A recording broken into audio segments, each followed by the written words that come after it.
Saludos amigos, muy buenas noches, aquí estamos en Del Cielo a la Tierra, un jueves más en la televisión que a ustedes les gusta ver, escuchar, sintonizar, Teleasturias. Hoy tenemos un invitado que está saliendo más, dicen, de la cuenta en los medios de comunicación en los últimos días. Bueno, hablaremos con él y sabremos exactamente por qué. Dicen más de la cuenta algunos, otros pensamos que está saliendo lo que tiene que salir. Don Roberto Sánchez Ramos Rivi es un apodo del que hablaremos en un instante. Es concejal del Ayuntamiento de Oviedo, comunista, republicano y exfutbolista. Son las cosas que se pueden decir así de mano, después iremos ampliando. Don Roberto Sánchez Ramos, muy buenas noches. Hola, un saludo. Roberto Sánchez Ramos nace en el 53. ¿Tiene un pacto con el diablo? No, lo que pasa es que nazco como todos los niños en Grao, en aquella época, muy de pequeñito, el 9 de noviembre del 53, y el pacto es con la vida, entre la cual se encuentra el diablo también, evidentemente. Están los ángeles, están los reyes, están como los cuentos de hadas. Y el pacto es la vida, es la alegría. Rivi de Riviellas. Sí, porque exactamente yo nací en una aldea al lado de Grao, donde está el campo de fútbol del Mosconia. Inmediatamente que miras a la portería de allá ves un depósito del agua, hay una especie, una loma preciosa, y allí nací porque mi madre era campesina, que se casa con mi padre, que era de Grao. Y entonces, bueno, pues se decide que yo nazca en Riviellas. Vivo allí hasta los 6 años y como todos los niños que bajamos de la aldea a la villa, pues como cuando vas a la mili, que yo afortunadamente no fui a la mili, pero sí bajé de la aldea a la villa. Y los niños en el colegio, ¿cómo me llaman? Con el nombre de la aldea. ¿Qué colegios en aquel momento, qué recuerdos de esos primeros años en Riviellas? Bueno, yo bajaba, en Riviellas éramos, 50 habitantes, bajábamos a la escuela de Llantrales, que es un lugar muy conocido porque de Llantrales y La Mata, que son dos zonas rurales cercanas a Grao, es, entre otras cosas que aparecen en todas las biografías, es donde nacen los dos dueños, emigrantes en Cuba en 1880, el dueño del Corte Inglés y el dueño de Galerías Preciados, que Llantrales era uno de ellos, que por cierto tenían familia, y allí se marchan a la emigración. Después ya fui a la escuela de Grao, pero yo creo que el mote, seguramente el sobrenombre, el apelativo de Riviellas, seguramente, no me acuerdo si fue, pero yo creo que fue en la primera parte de párvulos, que entonces no había párvulos, íbamos a clase con 6 años y con 5 años con chavales que tenían 14, ¿no? Por eso los maestros en aquella época tenían una gran paciencia y una gran inteligencia. ¿Cuántos años en Riviellas? Hasta los 6 años y medio, que ya, bueno, pues... A partir de ahí, Grao. Grao, efectivamente. Bajamos a vivir a Grao, ya con mi hermana, y nada, y ahí empieza la vida de adolescente. Voy a un colegio público y el bachiller lo comienzo en un colegio privado, donde ahí empiezan las primeras experiencias muy duras. Se abre el instituto de Grao, que se llama Alfonso II, porque era un instituto que pertenecía al Instituto Alfonso II, y ahí ya empiezan pues a los 12, 13, 14 años, ya empieza, como dirían los argentinos, la piola a volar, ¿no? Por muchas cosas, ¿no? Esos primeros recuerdos con los primeros amigos, ¿recuerdas los primeros amigos que tuviste en aquel momento, en aquella época? Sí, lo recuerdo perfectamente, lo recuerdo, y de hecho todavía tengo, o sea, para mí Grao es no solo el lugar donde nací, los olores, sino son los recuerdos de tu despertar en la vida, ¿no? De el descubrirlo todo, ¿no? Y los primeros amigos son los amigos de los juegos, Y los juegos son el fútbol fundamentalmente, las discusiones entre Pérez Francés y Anquetil, Perurena, Pérez Francés, Anquetil, y los veranos aquellos largos del Tour de Francia, que escuchábamos a través de aquí de la radio, ¿no? Va escapado Pérez Francés, va escapado López Carril. Bien. Y los juegos, el verano era fundamentalmente, bueno, los tiempos de la hierba, que yo iba a ayudar a mi familia, seguían siendo campesinos. En Rivi, ¿se quedan los nombres de los niños que compartían contigo? Sí, se quedan, sí, Fernando. De hecho, todavía tengo contacto con uno que trabaja en Trubia, con Sarasola, con Gallo, con Evaristo, que se nos fue emigró, con el Taro, muchos los he perdido de vista, pero los he perdido de vista porque, bueno, Grao es una zona histórica de migrantes. En el siglo XIX, pues como todo Asturias, como todo el occidente y todo el oriente, emigrábamos pues a Cuba, a México, a Venezuela, y en los 50, 60 hubo emigraciones, bueno, pues en este caso pues a Madrid, a Barcelona, a Avilés, que era, digamos, Avilés era el punto de referencia industrial, ¿no? Y un poco nuestras vidas están separadas por ese fenómeno económico, ¿no? Que hoy, años más tarde, se vuelve a repetir con una gran crudeza.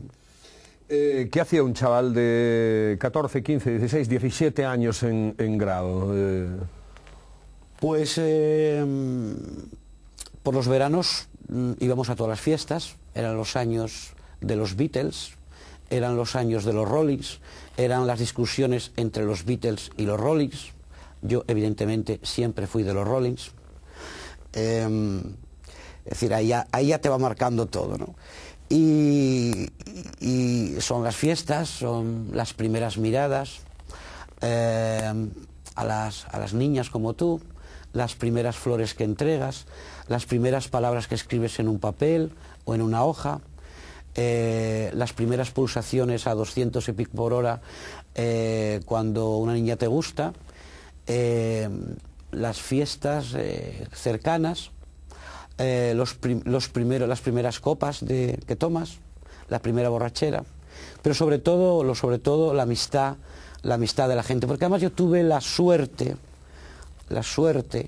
de que mis amigos siempre tenían edades mayores a las mías. Yo recuerdo que tenía 14 o 15 años y ya tenía amigos que tenían carnet de conducir. Fernando el Moro, gran defensa central, que después jugamos juntos en Avilés, pues era un poco mayor, entonces ellos tenían coche. Claro, aquello era tremendo para mí, ¿no? Tener 15, 16 años y podernos ir pues a Luarca, a las fiestas del Cudiero y estar allí el fin de semana, y teníamos automoción, ¿no? Y era un lujo asiático. Ellos ya, pues trabajaban, tenían medios, y además he de confesar que me lo pagaban todo, ¿no? Con lo cual, pues bueno, era como un crío para ellos, ¿no? Recuerdo Aurelio el de Tarralba, gran seguidor del Barça, ¿no? También como yo, y era una especie de hermanos mayores en realidad, ¿no? Y sobre todo lo que recuerdo de ellos es una gran ternura, conmigo, que era más pequeño, que me llevaban bien. ¿Recuerdas tu primera maestra, tu primer maestro? Lo recuerdo perfectamente, han fallecido creo que los dos, él al menos sí, lo recuerdo perfectamente, sí, lo recuerdo perfectamente, en la escuela de Yantrales. Y después, bueno, ya otros profesores, ya algunos de ellos se jubiló recientemente. La primera salida de Grao, que fuimos en cuarto de bachiller a una excursión de bachiller. Enrique, que por cierto hace poco, un año, 2 años, acabo de casar a una hija suya, el que era mi profesor, uno de mis profesores, lo cual es tremendo, por ahí ya te sitúa en otra perspectiva. Pero sí recuerdo aquellos viajes, aquella primera salida de Grao, de unos niños que prácticamente no habíamos salido de Grao a los 14 años, que vamos a Madrid, que vamos a Toledo, que vamos a ver las catedrales, que vamos a ver el Valle de los Caídos, con un debate hermoso que se plantea allí, porque nos pregunta el profesor de Historia Contemporánea que quién ha hecho el Valle de los Caídos, y todo el mundo, bueno, lo hizo Franco. Y entonces él nos dice que no lo hizo Franco, que lo hicieron los prisioneros de la guerra civil. Claro, yo recuerdo que dije, ¿pero qué prisioneros y de qué guerra civil? Porque esto no nos has hablado en la historia contemporánea, ¿no? En la clase que nos has dado. Y ahí se forma toda una catarsis y un autointerrogatorio pues tremendo, ¿no? Es decir, siempre aprendiendo, aprendiendo además de quien sabe, preguntando todo lo que desconoces y hasta hoy, que todavía sigo preguntando lo que desconozco. ¿Tuviste que cantar el Cara al Sol en algún momento en el colegio, Montañas Nevadas, alguna de las canciones? Montañas Nevadas, la verdad es que no lo recuerdo. El Cara al Sol sí, porque era obligado, yo no sé si era un día a la semana, no lo recuerdo muy bien, porque eran cosas que eran rituales que no le dabas importancia, sobre todo cuando eras un niño, pero sí, yo, el Cara al Sol sí era obligado. Yo creo que en el colegio sí era obligado, en la escuela y en el colegio. Luego ya en el instituto, que para nosotros fue el Instituto Libre de Enseñanza, el Alfonso II para nosotros fue una eclosión de libertad, porque no se nos obligaba a ir a clase, no se nos pegaba. Allí los profesores nos decían que éramos libres pero responsables, y veníamos de una educación muy férrea, donde si te cazaban hablando pues te llevabas un palo, en fin, la escuela, la letra con sangre entra, y pasamos inmediatamente, a mí me coge ese fenómeno de la letra con sangre entra, y así efectivamente, y había sangre, con la libertad y la asunción de esa autolibertad que te dan los profesores. Y yo recuerdo aquello como un fenómeno realmente muy novedoso, y además recuerdo que las clases no eran obligatorias. Recuerdo que además no había clases por las tardes, que tenías la libertad, claro, era la libertad para estudiar, para formarte. Y eso fue un impacto que yo recuerdo, y yo tenía como 13 años. ¿Qué sabores recuerdas de tu infancia, de tu juventud? ¿Qué sabor recuerdas? ¿Qué olor recuerdas?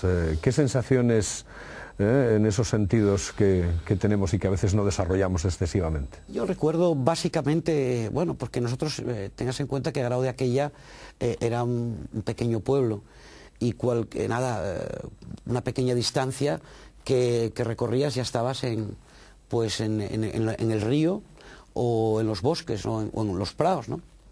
Recuerdo los sabores de las manzanas y de la fruta que robábamos en todas las zonas de alrededor, y el olor a hierba, a hierba de mis tíos que yo veía en unos prados inmensos que se levantaban a las 4 y a las 5 de la mañana para segar. Todavía no había llegado las máquinas segadoras, y aquella gente con aquellos cuerpos encorvados durante horas y horas y horas, y después toda la familia dándole y trabajando el proceso de la hierba, porque veíamos a lo lejos una nube que venía de Galicia, y que esa nube podía tirar por tierra cientos de horas de trabajo durísimo. Eso lo recuerdo como una especial, digamos que está como incorporado, ¿no?, a mi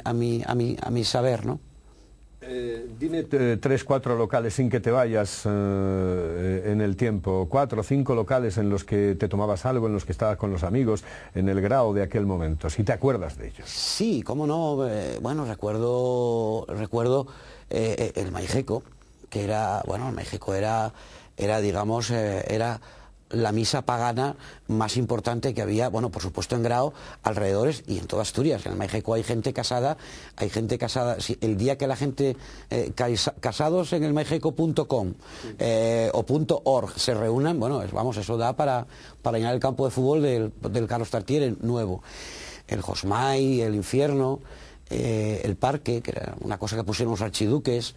Sí, bueno, eran los sitios donde... Pero yo fundamentalmente no era mucho de bares, sino como teníamos una... Yo la verdad es que muy pronto me incorporo a jugar al fútbol, muy pronto. Y eso te hace que inmediatamente te apartes de fumar, de beber y de compartir. Y el fútbol es una de las grandes pasiones de Rivi cuando era joven, ¿no? Sí, porque a mí el fútbol Yo eso digo ahora a la gente que a veces me llama a una escuela a dar una charla.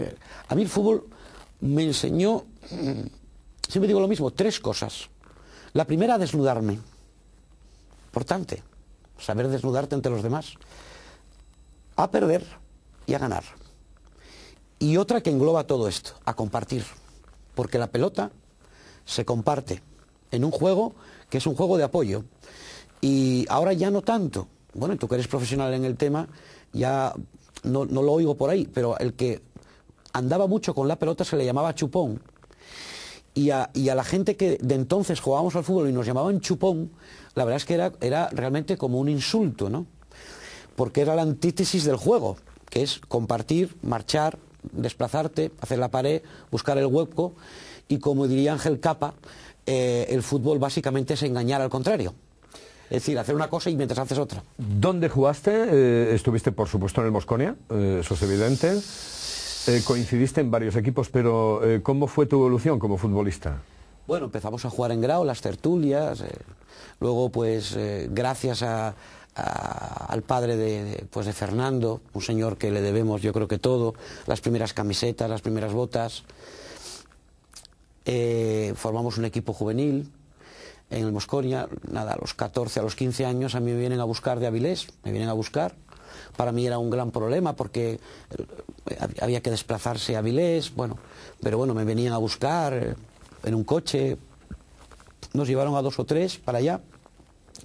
Juego en la Peña Blanquiazul, estando en la Peña Blanquiazul pues soy seleccionado para la selección asturiana, juego 2 partidos con la selección española, allí conozco pues a Santa María, que era el seleccionador, que había jugado defensa central en el Real Madrid, un argentino muy simpático y gran conocedor, y después pues fichó por el Real Avilés, y estando en el Real Avilés, al año siguiente de jugar en el Avilés en segunda, sería la segunda B ahora en estos momentos, segunda división, más que segunda B, nuestro entrenador Galarraga ficha por el Burgos, que había ascendido a primera división, y vienen a buscarnos del Burgos acá a Taladriz, portero de la selección juvenil y portero de Oviedo, Taladriz, que llegó a jugar en varios partidos en primera división, y a mí. Entonces, yo de aquí ya tenía 18 años, y el señor que me viene a fichar a Grau, la mayoría de edad de entonces era 21, él quiere hablar, insiste en hablar con mi padre, y yo le digo que no, que tiene que hablar en primer lugar es conmigo, que soy el que va a jugar, y que yo quiero saber las condiciones. Y me plantea que de aquella, pues, no sé, la ficha, recuerdo que era como 500.000 pesetas, quiero aclarar que 500.000 pesetas de entonces podías comprar en Grau 3 pisos, o 4, pero que de ese dinero yo tenía que darle la mitad. Y yo le dije que a él no le daba nada.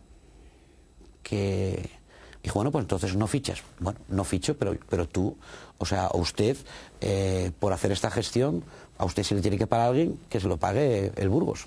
Mis plusvalías, ya las doy yo. Ya estaba evidentemente ya en un tema, no, y además que me dolía que me comiese la mitad del salario, ¿no? La mitad de la ficha, ¿no?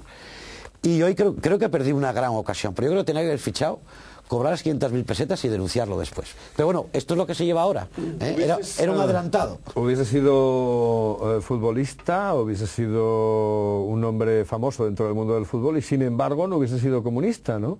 No, yo para mí no había contradicciones.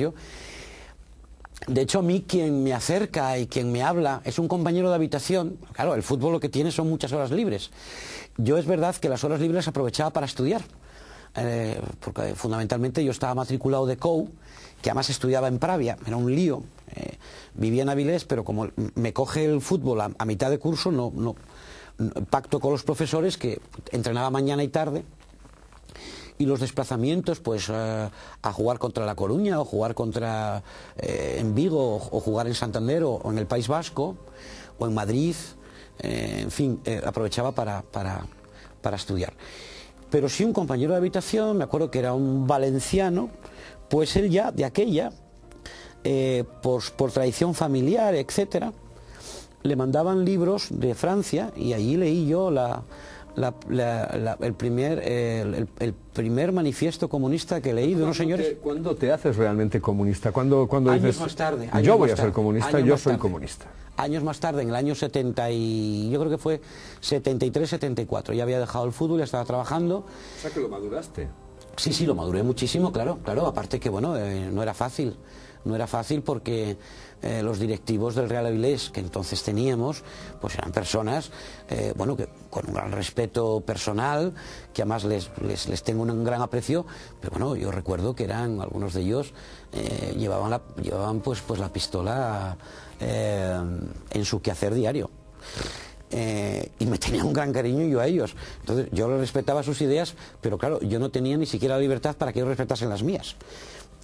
Entonces aquello era un tema, estamos hablando del 71, 72, y bueno, ya después cuando ya dejo el fútbol y además decido dejar el fútbol por una serie de desengaños de las características que le he comentado anteriormente, donde de aquella había pocos intermediarios, pero los que había, o sea, te pillaban la mitad de lo que tú producías, aquello a mí me parecía tremendo, ¿no?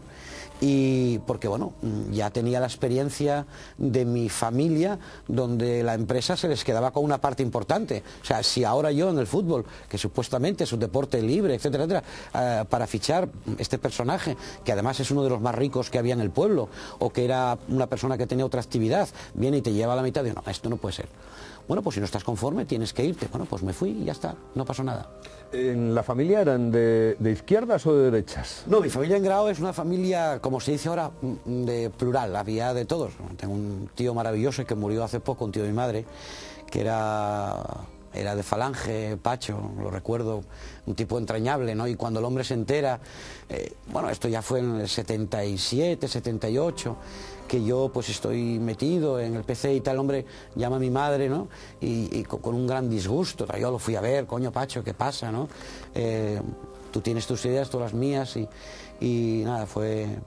No, y mi familia pues había de todas partes, ¿no? De todas las ideas, pero siempre han sido muy respetuosos con lo que yo pensaba, lo cual estoy tremendamente agradecido. ¿Cuándo cambias de lugar? Es decir, ¿cuándo te vas de Grao o cuándo te marchas de Grao? Me marcho de Grao a Avilés por la emigración, en este caso deportiva. En Grao desaparece el equipo, me vienen a buscar a los 15 años y prácticamente estoy en Avilés desde los 15 hasta los 30.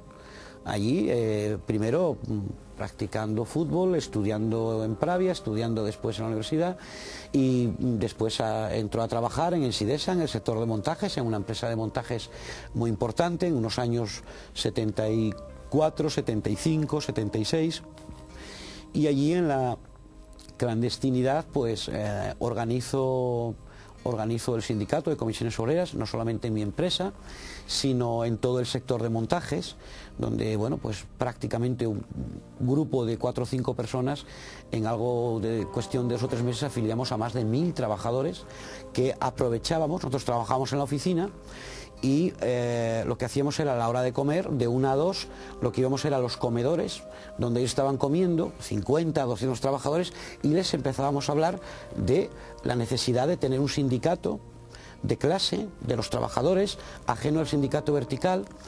Y bueno, aquello, había una pedagogía, había muchas preguntas, había muchas inquietudes, porque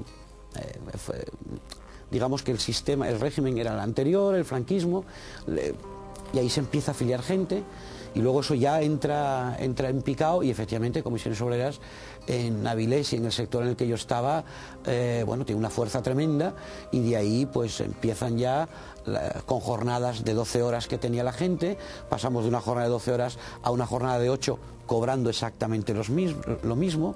Bueno, hay un despido por parte del director que me viene a ver al despacho y me despide, ganamos el juicio, en fin, toda esa conflictividad, pero bueno, en el horizonte lo que teníamos eran las ganas y la fuerza de que esto tenía que cambiar, y que aquí ya se había acabado el hecho de que la gente trabajase como bestias. Alguna vez veo a algún compañero todavía de montaje en Nervión, que nos sentamos a tomar un café, y yo le pregunto, ¿cuántos años trabajaste en montaje en Nervión, en Ensidesa? Y dice, pues a mí me llamaban Robertín, era muy joven, ¿no? Y dice, mira Robertín, trabajé 35 años. Dije, no, vamos a echar las cuentas. Si trabajaste 35 años a 12 horas diarias, la inmensa mayoría de ese tiempo en realidad has trabajado 50 años. Reconocidos, pero claro, solamente se cotiza por 8 horas, ¿no? ¿Quién te mete en el Partido Comunista en el año 73 cuando tienes 20 años? 73, 74. Pues Manolín, que se murió. Manolín, que se llama Manolín de Grau, que no era de Grau, solamente que él vivía a caballo entre Grau y Avilés. Se murió el hombre hace unos años. Y que nos capta, bueno, pues yo creo que a la mayoría de la gente que vivimos, que éramos de la zona de Grau, porque él está allí haciendo trabajo político en la zona de Grau, y al final, aunque no era de Grau, que yo creo que era de Gijón, o por lo menos acabó viviendo en Gijón, todo el mundo lo conocía como Manolín de Grau, y además me acuerdo que fue en un viaje en el Bernardino, que era con la bandera española, el Bernardino era el propietario, y así se llamaba la empresa, que nos trasladaba a trabajar desde Avilés hasta Ensidesa, perdón, desde Grau hasta Ensidesa. Señoras, señores, nos vamos en Teleasturias con nuestro descanso en Del Cielo a la Tierra, con Roberto Sánchez Ramos, con Rivi, concejal del Ayuntamiento de Oviedo, republicano, comunista, exfutbolista, porque hay que decirlo absolutamente todo, pero volvemos en un instante, así que no se nos vayan, que enseguida continuamos aquí en Del Cielo a la Tierra.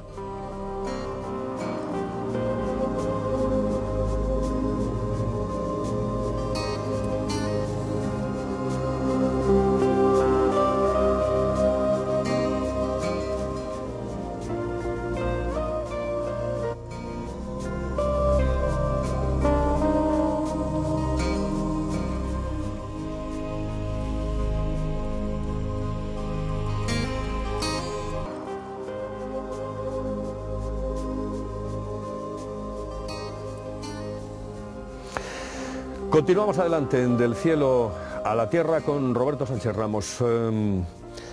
Rivi, hay momentos difíciles y complicados dentro de la vida de un político en un momento determinado en la clandestinidad. Pero a partir de eso, quizá el momento más difícil y más complicado es el del golpe de Estado, que no sé cómo trabajas en ese momento, en ese instante? Bueno, la vida... El Partido Comunista. El Partido Comunista era posiblemente uno de los objetivos, ¿no? Sí, el 23F. El 23F lo vivo en una reunión donde estábamos analizando en Avilés, la dirección del partido en Avilés, una manifestación maravillosa que habíamos hecho, que era salvar Avilés, no, salvar Ensidesa, salvar Asturias, salvar Avilés, salvar Asturias. Una manifestación unitaria que me acuerdo que me tocó negociar directamente con un señor encantador del entonces Alianza Popular, y no recuerdo ahora el nombre y lo siento muchísimo, que era el presidente de Alianza Popular de Avilés, que le fuimos a pedir los sindicatos y los partidos de izquierda y otras organizaciones sociales que se adhiriese también a la manifestación. No recuerdo cómo se llamaba. Y fue una manifestación fantástica y estábamos analizando la manifestación. Bueno, ¿y ahora qué hacemos? Gobernaba la UCD entonces. Y en esto, a las 6 menos 5 de la tarde, a las 6, 6 y 5, un compañero entra en la sala donde estamos reunidos y nos dice, Isaías, me acordaré siempre, encantador Isaías, que ya nos gastó una broma y se marchó directamente para el cielo. Dice, hay un golpe de Estado. Bueno, Isaías, está bien, ¿qué broma es esta? Nos pone la radio y un golpe de Estado. Y a mí me corresponde guardar las fichas del partido. ¿Y dónde metemos las fichas? Y una compañera me dice, ya sé dónde guardarlas, el mejor sitio para guardarlas es en casa de un vecino, que tengo las llaves. Este vecino trabaja, creo que era por Suiza, es de la extrema derecha, es una persona muy conservadora, militante además, y si las metemos entre sus sábanas, y ahí las guardamos. Sonia Rato era la señora que nos dio las llaves. Y luego recuerdo otro hecho de un personaje que es un auténtico personaje, Pepe, que cuando salíamos se viene a afiliar al Partido Comunista. Y yo digo, Pepe, pero no, es que quería afiliarme al partido. Bueno, ven mañana, anda, ven mañana. Este Pepe fue, lo recuerda mucha gente, fue una persona que fue voluntario a la marcha de Sidesa, a repartir bebidas y etcétera, y para ayudar a los trabajadores con un camión, este es Pepe, que tengo ese recuerdo, lo tendré toda la vida. Bueno, aquella noche la pasamos en un piso de un compañero que no habitaba ese piso, que tenía teléfono, que tenía televisión, y a las 5 de la mañana nos lanzamos fundamentalmente a la fábrica, yo a mi empresa, a las 6 de la mañana a hacer la primera asamblea pidiendo la huelga general, el paro general, hasta que no se solucionase el problema que había en el Congreso de los Diputados. Nunca me temblaron tanto las piernas. ¿Pensaste tú y pensó la gente que te rodeaba en marchar? No, nosotros no marchamos. Por ejemplo, un país que te encanta, que es Cuba. No, que va, no, nosotros no, yo jamás sé de otra gente, de otros partidos que se largaron. Pero bueno, entre caballeros no vamos a nombrar a la dama, ¿no?, que decía Calderón de la Barca, porque además no añade a nada a la historia. Jamás de toda la gente que estuvimos allí, que era el Comité Comarcal de Avilés, si éramos 15, 16, no recuerdo, jamás, y además tenemos un hilo directo con Gerardo Iglesias, que estaba dirigiendo, estaba tratando de coordinar las situaciones desde Oviedo. Nadie se marchó, al contrario, personalmente, y además creo que esto es unánime, jamás se nos pasó por la cabeza de escapar, de marchar. Al contrario, teníamos que crear la conciencia a la gente de que esa democracia tan costosa, tan sangrienta, no podía volver pues 38, 40 años más tarde. ¿Quién ha sido el comunista, más íntegro que has conocido? Bueno, yo conocí a mucha gente, yo he aprendido mucho de mucha gente que ya no está, de gente que está, y de otra gente que no tiene el cartón, pero que tiene un comportamiento ético y moral entrañable. Como me van a faltar nombres, y yo creo que es lo de menos, los nombres, yo he aprendido mucho de mucha gente, muchísimo. Pero le voy a contar otra cosa. Cada día tengo ya, pues una edad y una trayectoria de muchos años, cada día yo aprendo mucho de la gente. El otro día tenía una conversación con Triqui, con Emilio Huerta, al que conoces perfectamente. Le preguntaba por un político de izquierdas actual, a nivel nacional, a nivel internacional, y no tenía nombres.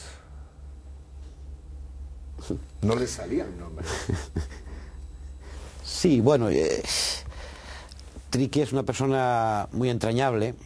Él fue el que nos suministra los primeros carnés en comisiones obreras. Tenía todo comisiones obreras ilegal en Sidesa, en los 70 y algo, estaba en su despacho. Dame 20 carnés. Bueno, una persona valiente. Además, Triqui vivió una etapa muy interesante de la transición, fue íntimo amigo de Juanín, vivió todo el proceso 1001.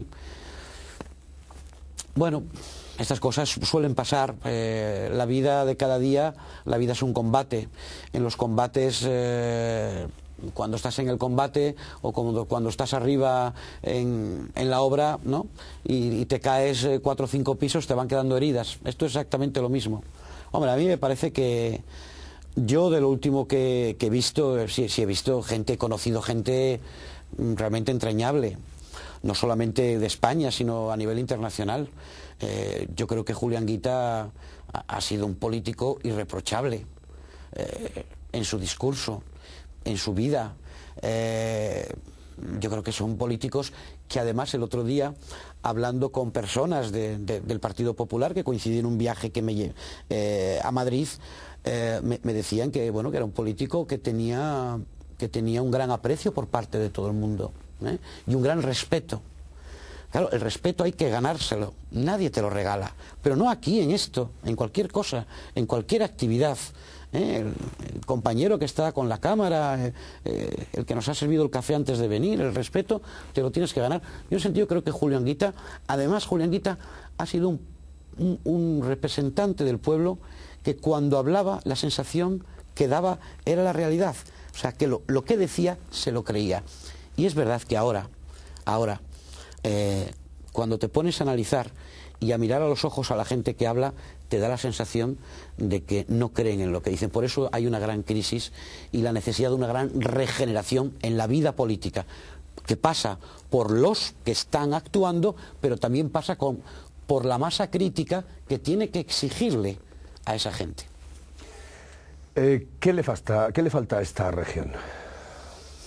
Yo creo que a esta región le faltan muchas cosas, pero sobre todo y fundamentalmente le falta la ilusión, no la de humo, le falta curro, le falta trabajo, lugares donde haya que trabajar, donde haya actividad y no donde haya tantos pisos a tantos miles de euros cuando nuestros sueldos son en pesetas.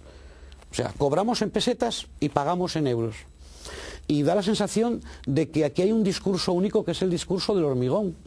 Más autopistas, más autovías, pero ¿para dónde? Para llegar a Madrid primero, para escapar primero de aquí.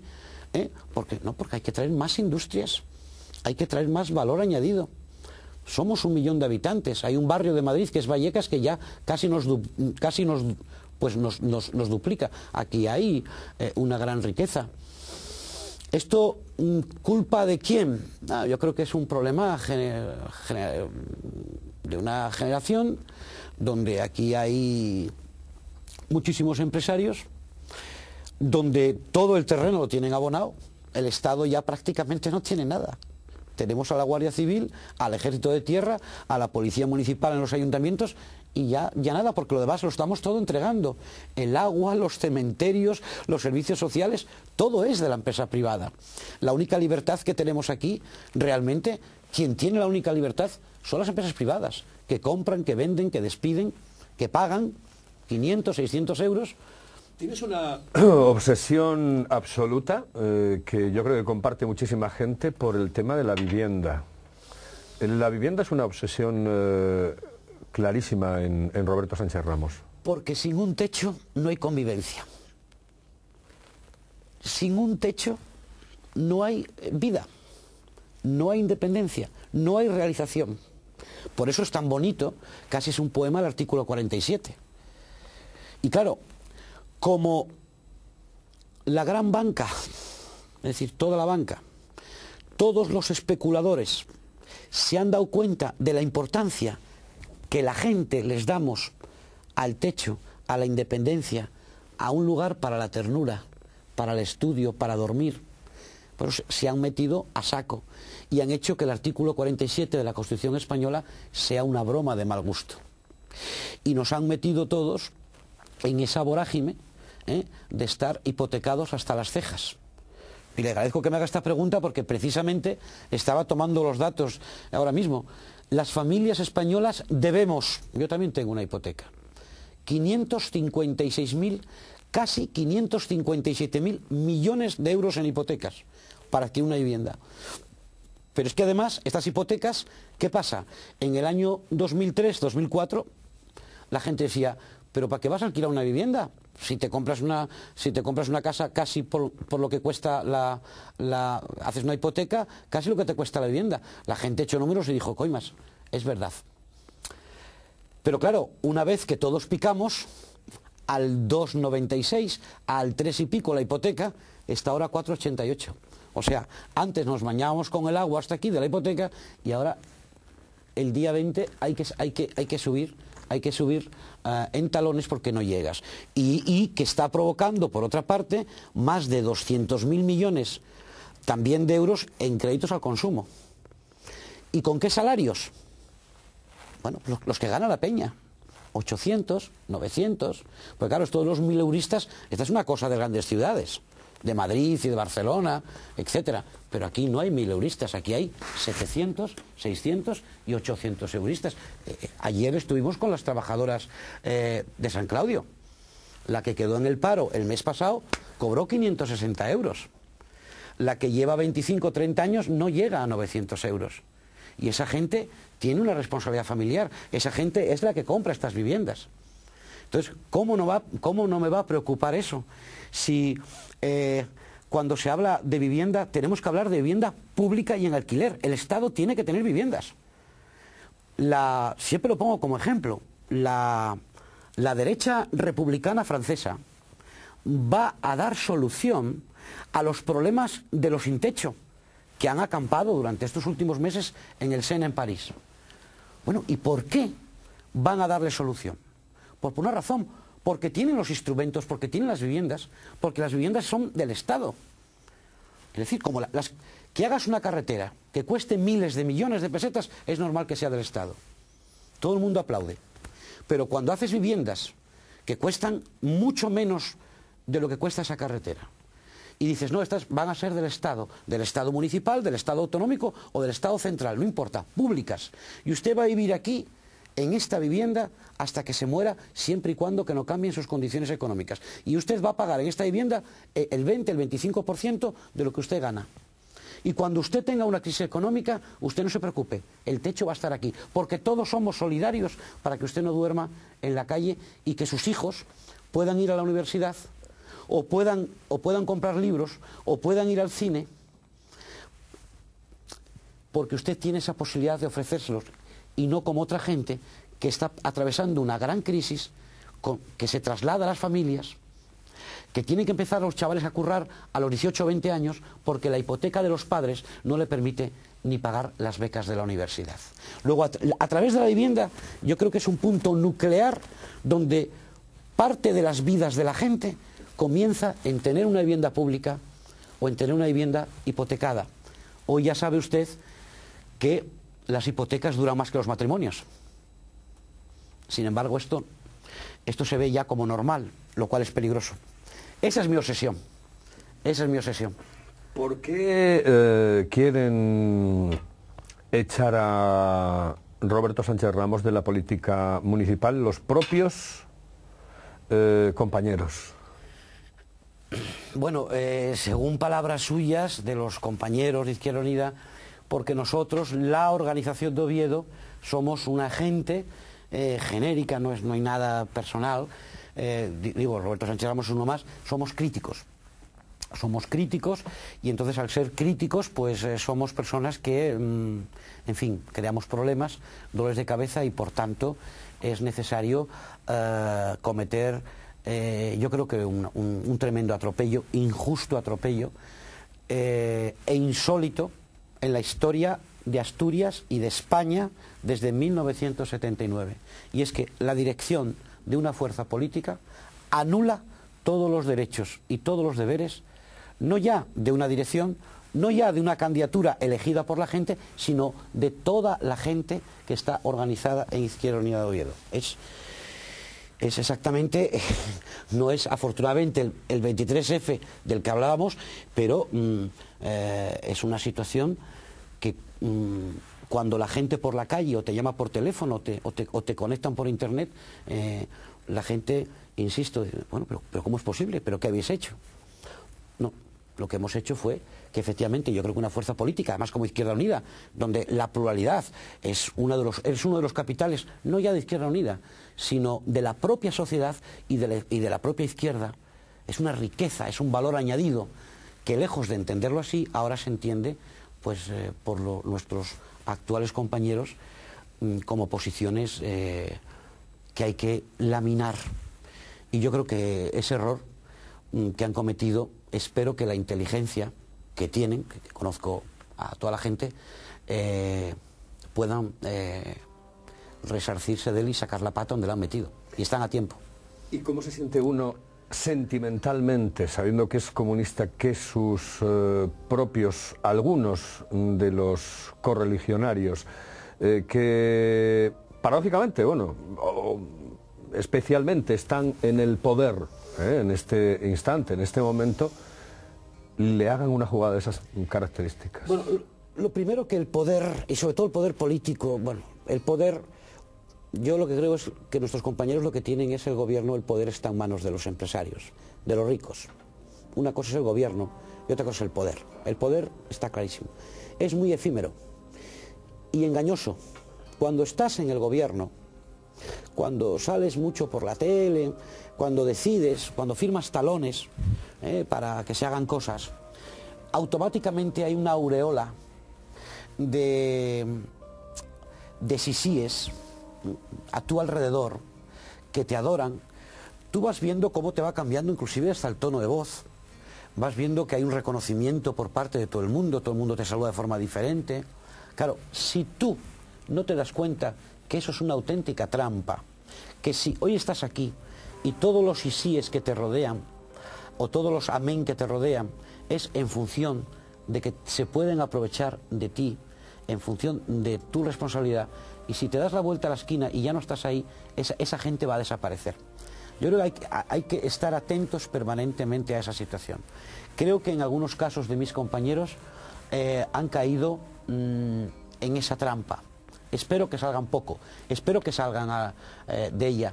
Pero si tú no tienes una organización crítica, sana, leal, que te haga ver, que te haga remover, que si dijimos no a esto cuando estábamos en la oposición, no podemos decir sí a esto ahora que estamos en el gobierno, porque esas contradicciones a mucha gente nos hace mucho daño, porque afecta a nuestra credibilidad. Y nosotros podemos perder concejalías, podemos perder consejerías, pero lo que no podemos perder es nuestra credibilidad. Es la que a largo y medio plazo, esa es la que te va a dar la razón. Nos quedan prácticamente 2-3 minutos. Roberto Sánchez Ramos, ¿qué va a pasar?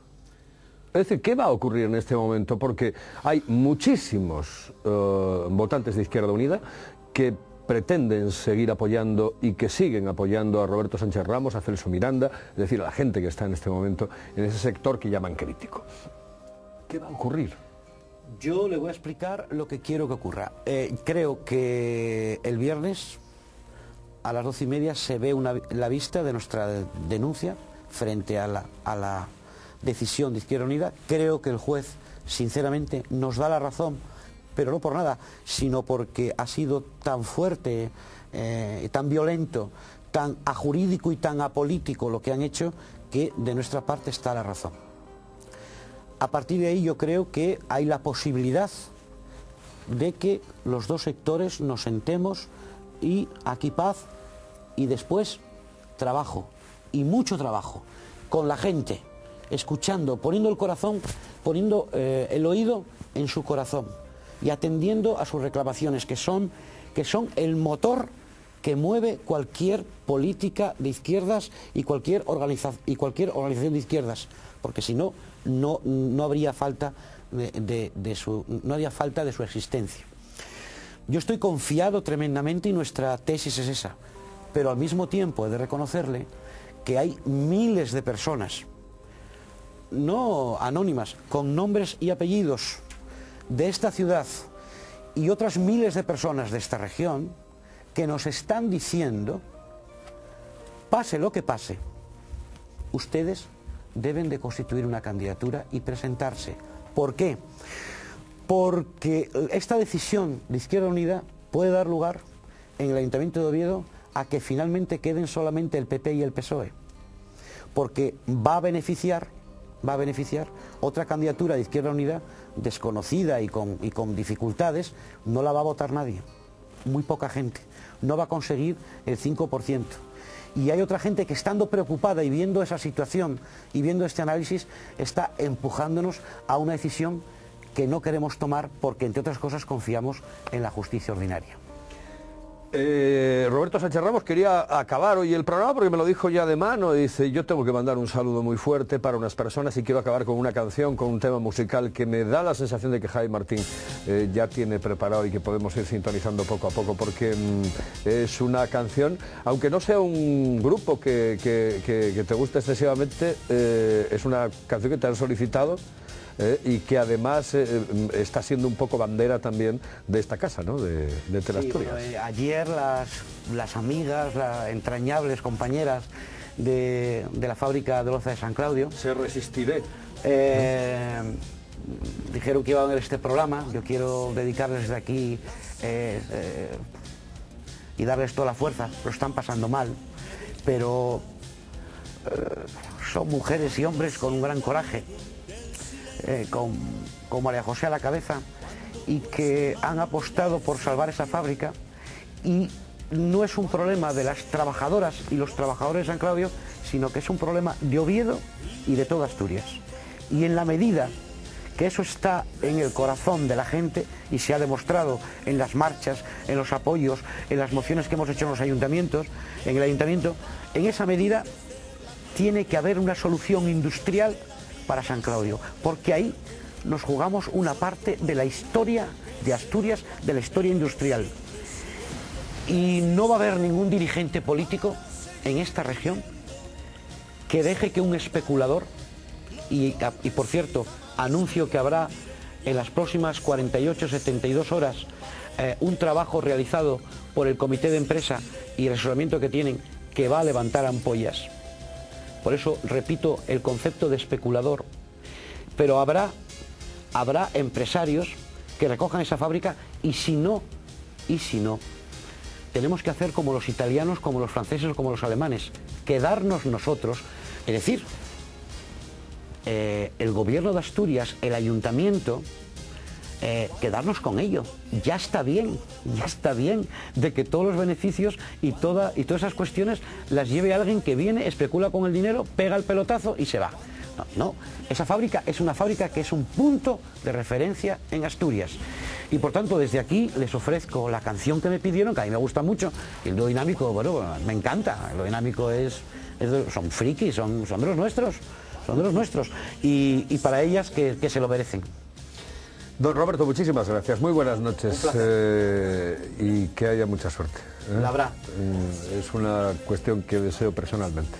Entre otras cosas de mayor o menor importancia, porque considero que Roberto Sánchez Ramos en el Ayuntamiento de Oviedo ha tenido una postura absolutamente honesta, digna, y hombre, que tus propios compañeros acaben contigo es un poco difícil de entender. Señoras y señores, muy buenas noches. La próxima semana tendremos otro cielo, otra tierra, del cielo a la tierra.